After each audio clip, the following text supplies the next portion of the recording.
하십니다. 아멘, 네. 아멘, 아멘. 예, 악은 악이 아니라 복으로 갚는다. 오늘 말씀의 핵심입니다. 잊을 수 없는 장면인데 정말 남편이 믿지 않으시는 집사님이 어떤 믿음의 가정을 보고는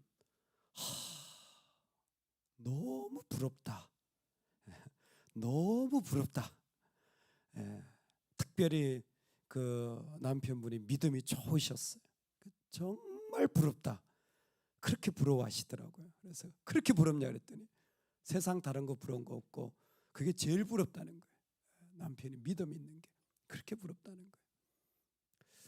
얼마 전에 어떤 분이 저에게 스피릿 교회는 은혜가 넘치는 것 같아요. 그래서 우리 교회도 안 다니면서 뭐 우리 교회에 대해서 아시면 아니 옆에서 보기에 그냥 은혜가 넘치고 뭔가 재밌는 것 같아. 뭔가 안에서 맨날 뭐 수탁수탁 뭘 하는 것 같아. 그래서 그렇게 보이냐 그랬더니 너무 재밌어서 그냥 교회를 그냥 이렇게 듣기만 해도 멀리서 보기만 해도 너무너무 좋다는 거예요. 여러분 재밌으세요? 그렇게 은혜가 넘치세요? 그런다는 거예요. 아마 우리 모두가 정말 좋은 가정 또 좋은 교회 늘 꿈꾸는 거 아닙니까? 그리고 특별히 여러분 말세가 되고 시험이 있고 악이 있는 코스모스의 세상에서 대안은 한 가지입니다. 힘들고 어려운 세상에 하나님의 대안은 베드로서를 통하여서 바로 오이코스적인 공동체라는 것, 확대된 가정 같은 공동체가 이 세상에 유일한 하나님이 세우신 대안이고 그것은 지금으로부터 흘러왔고 앞으로도 주님 오실 때까지 바로 이 공동체가 믿음으로 우리를 이끄는 너무너무 중요한 자리라는 거예요. 그래서 뭐예요? 아내의 자리를 그리고 남편의 자리를 목사님이 아니라 이 땅의 제사장의 샘플로 세우셨다라는 것이 과히 충격적이었습니다. 그리고 이제는 구체적으로 정말 재미있는 공동체, 정말 은혜로운 그런 모임, 그것이 되려면 어떻게 해야 되는가? 한참 80년대 90년대에 교회 성장학자들이라는 불려지는 사람들이 교회 성장에 대한 비결, 비밀 이런 것들을 다 대단히 많이 얘기했습니다. 사실 돌아보면 참 어리석은 말인데 교회마다 꿈을 크게 가져라. 그래서 10,000명 성도 1,000명 선교사 100명 뭐 어쩌고 저쩌고 이런 것들을 딱 해놔야 교회가 성장한다. 제일 싫어하는 성장 스타일이 제일 싫어하는 성장 스타일이 왜 교회가 그런 것에 관심을 가져야 됩니까? 보이는 것에. 근데 베드로는요 그렇게 말하지 않았어요. 우리가 로마를 대항할 때 한 성도가 1,000명 정도 모이면 저들이 우리를 함부로 못할 거다 이런 식의 얘기를 하지 않아요. 가장 이 땅을 이기는 아름다운 공동체 첫 번째가 뭐냐면 마음을 같이 해야 된다라는, 마음을 같이 해야 된다. 마음을 같이 한다니까 이게 반죽에 밀가루 반죽에 한 덩어리 있죠. 그 가루가 있는 걸 물을 부어 가지고 이게 짓이기면 뭐예요? 한 덩어리가 되잖아요. 이게 한 덩어리라는 거예요. 근데 사람이요 고린도서를 보면 생각이 다 달라요. 은사가 다르고 부르심이 달라요. 근데 뭐예요? 다른데 같은 마음을 품는 거예요. 즉 동의해 주는 겁니다. 할렐루야. 한 덩어리가 된다라는 건 나는 분명히 그 생각하고 마음가짐이나 은사나 방향이 달라요. 그런데 동의해 주는 거예요. 그게 한 덩어리가 되어지는 중요한 거예요. 동의한다라는 게 뭐냐면 내가 같이 책임지겠다라는 거예요. 내가 같이 책임지겠다라는 거예요. 따라합시다. 내가 책임지겠습니다. 여러분 믿음의 사람들은 이 고백이 참 중요합니다. 내가 내 몫의 책임을 지겠다고 할 때 그 자리가 아름다워지는 거예요. 이게 저는 이론으로 생각했는데 실제로 제가 고등 코넬을 졸업하고 동문회를 섬기면서 총장님이 오실 때마다 부탁하는 게 지금도 저한테 메일이 옵니다. 좀 학교를 후원해 달라는 거예요. 근데 우리는 후원해 달라고 그러면 이런 느낌이잖아요. 돈이 좀 있어야 되는데. 근데 정말 그 사람들은 그렇게 생각하지 않아요.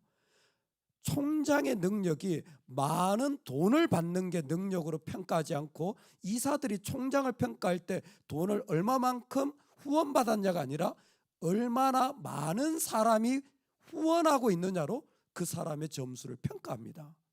우리랑 생각이 다르죠.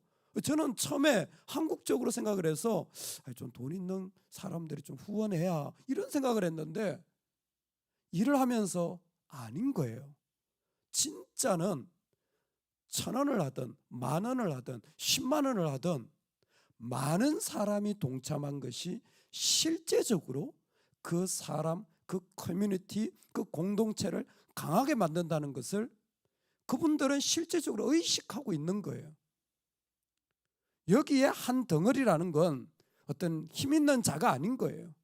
거기에 각자의 몫으로, 이건 내가 교회에서, 이건 내가 하나님 앞에, 이건 내가 하나님 앞에 짊어져야지라는 분명한 책임감을 가지고 나아갈 때 한 덩어리 되어지는 거예요. 그게 동의하는 겁니다. 왜 저렇게가 아니라 나하고 다르지만 기꺼이 내가 한 몫을 감당하겠습니다. 내가 하나님 앞에 짊어지겠습니다. 정말 좋은 공동체는요, 그렇게 마음을 같이 하는 거예요. 여러분, 우리와 달라도 함께 동의할 수 있는 은혜가 있기를 소망합니다. 그렇게 같이 짊어질 수 있기를 소망합니다. 다양한 생각들이 나와야 돼요. 그러나 그것이 같아져야 됩니다. 거기까지 가야 되는 거예요. 두 번째는 동정한다고 했습니다. 이게 체휼한다라는 말이에요. 즉 같이 고통하고 같이 기뻐하고 같이 즐거워하는 것이 정말 아름다운 공동체의 모습입니다. 좋은 공동체일수록 나는 그런 필요가 없지만, 이 체휼이라는 단어는 유일하게 이 본문 외에 예수님에게 사용되어진 단어예요. 그분은 죄가 없으시지만 체휼하셔서 우리의 죄를 담당하시고 다 짊어지신 거잖아요. 죄의 고통을 느끼시는 거잖아요. 바로 우리가 그런 거예요. 지금 그리스도의 공동체라는 건 뭐예요? 나는 하나도 안 기뻐. 근데 그 기쁜 사람과 같이 기뻐하는 거예요. 나는 하나도 안 슬퍼요. 그런데 뭐예요? 그 자리에 같이 있어 주는 겁니다. 장례식장에, 기쁨의 자리에 같이 동행하는 거예요. 힘들다고 하다면 같이 위로해 주고, 누군가 좀 넘어져 있으면 뭐예요? 격려해 주고. 나는 그런 마음이 별로 안 느껴져. 그런다고 나는 몰라 그러지 않고요. 뭐예요? 체휼하는 겁니다. 같이 느껴나가는 거예요. 실제로 아프리카 샤마이족은 그런다고 그래요. 누군가가 원수같이 대한다면 2달만 그 사람처럼 살아보라는 거예요. 누군가 도저히 싫다면 2달만 그 사람처럼 한번 살아보라는 거예요. 그러면 그 사람이 이해가 될 거라는 거예요. 왜 그랬는지, 그 사람의 깊은 심정과 마음을 우리가 다 모르죠. 그런데 하나님의 아름다운 자리는 뭐예요? 같이 느끼고 같이 고통하고 같이 나아가는 거예요. 돌을 던지고 그저 뭔가 잘못과 허물이 있으면 끊어버리는 시대에 나는 그것이 아니라 함께 시험을 받고 함께 고난을 받는 자리까지 걸어가는 사람들, 그게 아름다운 공동체의 두 번째 자리입니다. 저는 오늘 이 말씀이 이렇게 단계적인 것 같아요. 하나씩이 아니라 첫 번째 단계가 마음이 하나 돼요. 두 번째 단계가 함께 동정하고 체휼하는 단계예요. 세 번째가 뭐냐면 형제를 사랑하며요. 이제 같이 아파할 수 있으면요, 필라델피아가 되는 거예요. 미국에 있는 지명이 바로 필라델피아라는 게 형제 사랑이에요. 형제 사랑. 이 형제는요, 혈육의 형제를 말하는 거예요. 형제지간이 있잖아요. 혈육의 형제는 특징이 있습니다. 그게 뭐냐면 아무리 뭐라 그래도, 아무리 정말 징글징글해도 그래도 내 형제예요. 그게 피잖아요. 피. 여기에서 형제를 사랑한다는 게 뭐냐면 아무리 그 사람이 뭐라 그래도 난 그냥 그 사람 편인 거예요. 알아요. 잘못된 거, 못된 거 알아요. 정말 나쁜 짓 했어요. 알아요. 근데 뭐예요? 그냥 내 형제인 걸 뭐. 그냥 나는 그냥 같은 편이 되는 거예요. 그냥 그쪽으로 기우는 거예요. 그게 아름다운 공동체의 모습이라는 거예요. 때로는 바보같이 속아주고, 때로는 정말 징글징글한데도 뭐예요? 어떻게 내가 내 동생을 버립니까? 어떻게 내가 내 누이를 욕합니까? 그럴 수는 없잖아요. 아무리 그 사람이 바보같이 리더를 한다고, 바보같이 그렇게 한다고 할지라도 어떻게 내 형님한테 내가 그럴 수 있습니까? 그래도 그냥 나는 그냥 따라가 줄게요. 왜? 형제니까. 그게 바로 형제를 사랑함이에요. 여러분 어떠십니까? 좀 느껴지지 않습니까? 이제 공동체가 되어지면요, 그 공동체 속에서 같이 형제처럼 내가 같은 편에 기꺼이 같이 기울어져 주는 그 마음이 있어지게 되어지는 거예요. 네 번째가 되면 불쌍히 여기며입니다. 이제는 그 모습도 다 품어주고 그럴 수도 있지. 내가 괜찮아, 품어줄게, 함께 해줄게. 그러며 너그러운 마음으로 감싸 안는 자리까지 가게 되어져요. 불쌍히 여길 줄 안다면, 그 모습조차도 이제는 편을 들고 품어줄 수 있다면 그곳은 진짜 누구라도 오고 싶을 겁니다. 그곳은 누구라도 있어도 안전할 거예요. 그래도 나는 살겠다. 여러분, 그게 정상적인 공동체와 아름다운 가정의 모습인 거예요. 우리 자녀가 실수를 해도 뭐예요? 기다리고 품어주는 거예요. 미우라 아야코의 책에 읽었던 중에 그 목사님 딸이 방황을 해가지고 집을 나가서 목사님의 목회가 거의 다 무너졌는데도 불구하고 그 목사님 뭐 하시냐면 저녁마다 문을 열어놓고 딸이 돌아오길 기다려요. 온 동네에 불미스러운 소문이 나고 그 목회가 다 망가졌지만 아버지는 뭐예요? 그래도 돌아오면 품어주는 거예요. 그래도 돌아오면 또 품어주는 거예요. 그게 불쌍히 여기는 거예요. 여러분, 할렐루야입니까? 그 진짜 못된 사람. 그치만 뭐예요? 어느 순간 품어지는 거예요. 자식을 품듯이. 그리고 마지막에 보면 겸손하며. 공동체가 정말 좋은 공동체, 가정이라면 여러분, 아버지가 겸손하셔야 됩니다. 겸손해야 돼요.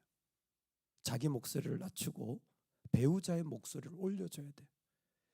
여러분, 엄마가 겸손하셔야 돼요. 항상 아버지를 높여주고 남편을 높여주고 자기는 낮춰야 돼요. 여러분, 교회가 아름다워지려면 궁극적으로 주님을 높이고 섬기는 자들을 높이고 그리고 하나님 앞에 부름받은 자들을 높이는 거예요. 그게 교회의 가장 아름다운 모습이에요. 그리고 뭐예요? 나는 낮추는 거예요. 나를 낮춤으로 말미암아 겸손히 궁극적으로 얻고자 하는 것이 무엇입니까? 바로 그 속에서 주님만이 주인 되도록 내 자리를 끊임없이, 사람 높이는 게 뭐 어렵습니까? 그냥 좀 축복해 주면 되잖아요. 근데 목적은 그게 아니에요. 그 사람을 높이는 게 아니라 주님의 자리가 높여지기 위해서예요. 그래서 겸손이 어려운 두 가지 이유가 있다고 합니다. 왜 내가 그렇게 안 낮아지나? 왜 내 목소리가 가정에서 안 죽나? 왜 나는 이렇게 자꾸 화가 나나? 첫 번째가 이기심 때문이래. 내가 욕심이 많은 거예요. 내 욕심이, 내 기준이 너무 강해. 하나도 안 죽었어. 그러면 그 가운데 겸손이 안 이루어진다는 거예요.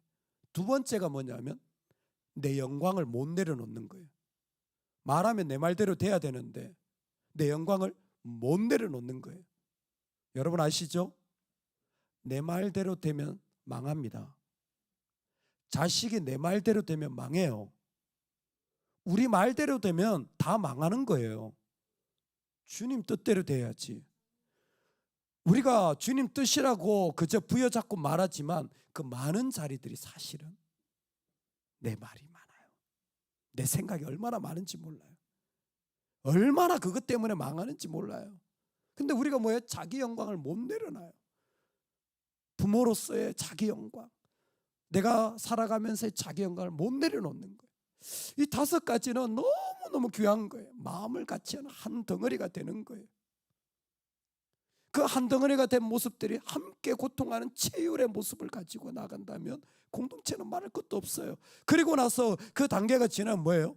내 형님인데, 내 누이인데, 내 동생인데, 내 막내인데 어떻게 내가 편들어주지 않을 수가 있냐. 알지만 형제 사랑으로 같이 가는 거예요. 그리고 뭐예요? 문을 열어주고 품어주는 거예요. 안다. 그래도 나는 품어준다. 그래도 나는 품은 너그러움과 마지막은 뭐예요? 내가 낮아질 테니까, 내가 죽을 테니까 당신이 사세요. 할렐루야. 이 5가지의 모습이 우리의 가정과 공동체를 아름답게 만드는 주님이 원하시는 모습이에요. 여러분, 우리가 공동체에 나아갈 때 이 모습을 가지고 나아갈 수 있기를 소망합니다. 그랬을 때에 마지막으로 이 제사장 역할을 하는 자리에서 가정 공동체에 대한 도전을 9절에서 이렇게 한 번 더 합니다. 우리 같이 한번 읽겠습니다. 9절입니다. 악을 악으로, 욕을 욕으로 갚지 말고 도리어 복을 빌라. 이를 위하여 너희가 부르심을 받았으니 이는 복을 이어받게 하려 하심이라. 아멘. 아멘. 부메랑 아시죠? 부메랑 이렇게 기역자처럼 생겨가지고 촥 던지면 휙휙 달아가지고 목표물을 딱 맞추고는 뭐예요? 다시 제자리로 오잖아요. 오늘 말씀이 딱 부메랑의 원리예요. 우리가 축복하면 내가 축복의 자리에 서고, 내가 저주하면 오히려 내가 저주의 자리에 서게 되어지는 거예요. 어머, 내가 축복을 던졌는데 받아 오는 거 보니까 저주던데요?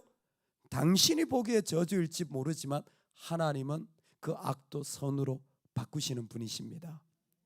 선으로 바꾸시는 분은 다음에 나오고, 오늘 본문은 선을 던지면, 악이더라도 선을 던지면 뭐예요? 하나님이 그 복을 우리에게 허락하여 주신다라는 거예요. 그 부메랑의 원리를 우리에게 설명하시는데, 정말 우리가 각자가 이제는 이 사실을 알아야 돼요. 악을 악으로 갚지 마세요. 기억하십니까? 로마서에서 이거 배웠습니다. 악을 악으로 갚지 마라. 왜? 악은 악을 못 이기는 거예요. 악을 악으로 이기는 게 아닙니다. 악은 악으로 안 이겨져요. 아무리 악한 것을 내가 더 악으로 대해보세요. 악이 이겨지나? 악은 악으로 이겨지지 않아요. 더 악해질 뿐입니다. 그렇기 때문에 악을 악으로 갚지 말아야 되는 것입니다. 예수님의 모습이에요. 악은 점점 더 악해지십니다. 심판받을 때, 십자가를 지실 때, 매어 달리실 때 사람들은 더 심하게 모욕하고, 더 심하게 악하게 달려들고, 더 큰 돌을 던지고, 심지어 창으로 찌르기까지 하잖아요. 여러분, 우리가 주님 앞에 섬길수록, 내가 하나님 앞에 나아갈수록 악은 뭐예요? 더 심한 모욕과 더 심한 돌을 던지고 더 심한 창을 찌르는 일들이 일어납니다. 그래서 믿음의 담대함을 가지고 나아갈 때 지혜가 필요한 거예요. 그때 악으로 나아간다면 하나님의 영광이 가려지죠. 악은 악으로 못 이겨요. 주님이 어떻게 악을 악으로 심판하셨습니까? 그런 적이 없잖아요. 그러면 뭐하라고 그랬죠? 오늘 말씀해 보니까 악을 악으로, 욕을 욕으로 갚지 말고 뭐하라? 도리어 복을 빌라. 그가 잘 되기를 진심으로 기도하라는 거예요. 신앙생활에 보면 이 말씀이 딱 나와요. 복을 빌 줄 아는 사람이 있고 복을 못 비는 사람들이 있어요. 여러분 다 신앙의 복을 받고요, 축복을 받으면 다 기뻐할 것 같죠? 아니요, 배 아파합니다. 배 아파요. 옆에서 짜증나요. 쉬게 합니다. 기분 안 좋아요. 뭔가 하나 꼬투리 잡고 싶어요. 그 사람은 한 가지예요. 기도한 적이 없기 때문에, 진심으로 축복하는 기도를 해본 적이 없기 때문에 그래요. 근데 진심으로 축복 기도를 해본 사람은 누군가 잘 된 것이 있으면요, 진짜 기뻐요. 훨씬 나보다 잘 됐어요, 참 좋은 것이 많아요. 그러면요 훨씬 더 감사하고 더 즐거워합니다. 그 사람은 더 축복 기도를 많이 했기 때문이에요. 이게 우리의 실제적인 모습이에요. 그래서 악이 왔을 때 도무지 이해할 수 없지만 도리어 기도하라. 악한 것들이 왔지만 오히려 그것을 디딤돌로 삼아라. 뭐 할 수 있는? 기도의 기회로 삼아서 하나님 앞에 나아가는, 하나님 앞에 설 수 있는 자리로 삼아라. 왜? 하나님이 부르시고 계시기 때문에. 너희가 부르심을 받았으니, 지금 그 자리는 하나님이 부르신 자리, 우리가 다시 설 수 있는, 우리가 하나님 앞에 세어가갈 수 있는 새로운 자리로 부름을 받은 거예요. 하나님 뭐로 부르십니까? 예, 하나님의 형상을 닮을 자리로 부르신 겁니다.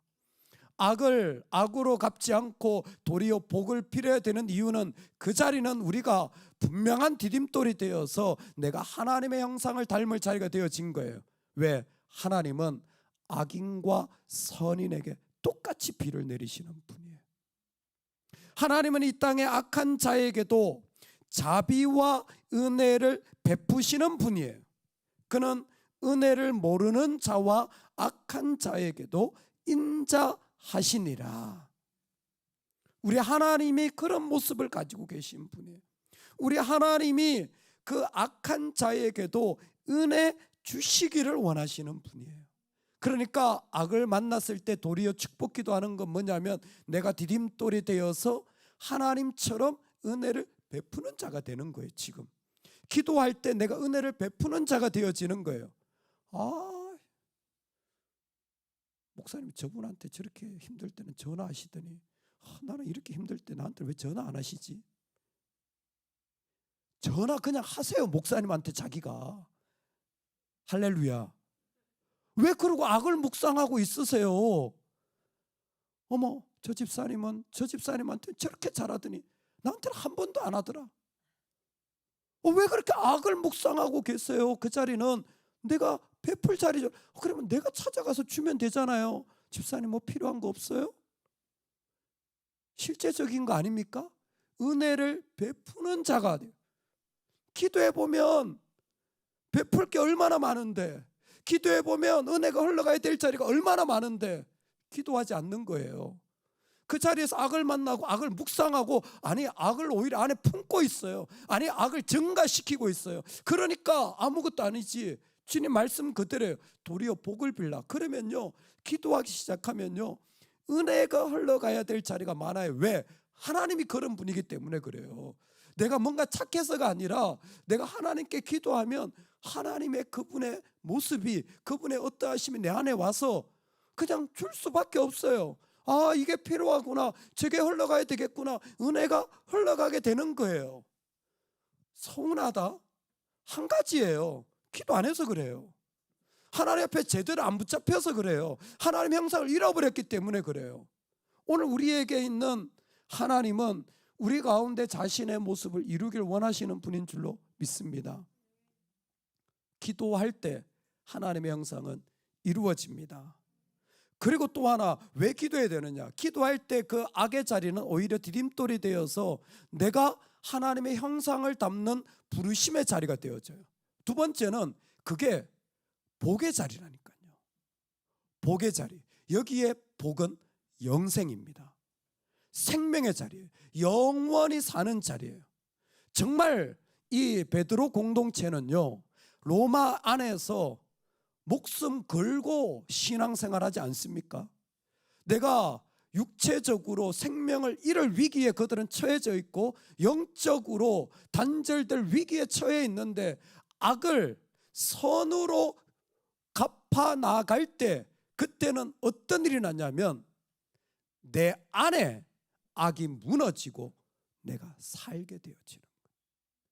이 땅에 어떤 위험이 오더라도요, 그 사람은 감사하고 행복해요. 누가? 도리어 축복하는 자가. 악을 악으로 갚는 자는요, 이기지도 못하고 자기 영혼도 죽인다니까요. 보세요. 얼굴 표정이 다 드러나요. 근데 오히려 선을 베푸는 자는 자기가 더 살아요. 악을 당했으면서도 오히려 생명을 더 누리게 됩니다. 복을 받게 하면 하나님 그렇게 해주십니다. 반드시 그렇게 하십니다. 그래서 하나님이 조금 있다 보면 9절과 10절 뒤에 보면요, 여호와를 의뢰하고 선을 행하는 자를 하나님이 눈으로 보시고 귀로 기울이신다 그랬어요. 하나님이 딱 보고 계시는 거예요. 하나님 분명히 보고 계시는 거예요. 할렐루야. 하나님 반드시 살려. 우리가 축복으로 나아가고 은혜를 베풀면요, 그 악을 만나서 내가 힘들 것 같죠? 아니요. 내가 더 살게 돼요. 아니, 오히려 더 복을 누리게 되어지는 거예요. 그러니까 믿는 자들을 이 땅에서 무너뜨릴 수 있는 게 아무것도 없습니다. 아무것도 없습니다. 이 땅에 어떤 것도 우리를 그리스도의 사랑에서 끊을 수 있는 게 없어요. 어떤 악이 오더라도 우리는 그 안에서 하나님 앞에 오히려 더 믿음의 그 복을 누리는 자로 하나님이 세워주시는 것입니다.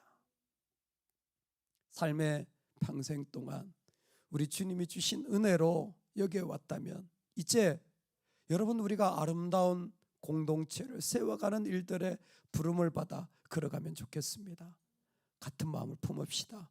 다른 생각 괜찮아요. 그러나 마음은 같아야 돼요. 다른 아이디어 이해합니다. 다른 경험, 방향 그럴 수 있어요. 마음은 같아야 돼요. 그래도 동의해야 돼요. 책임져야 됩니다. 같이 가는 거예요. 그리고 나서 같이 아파하는 거예요.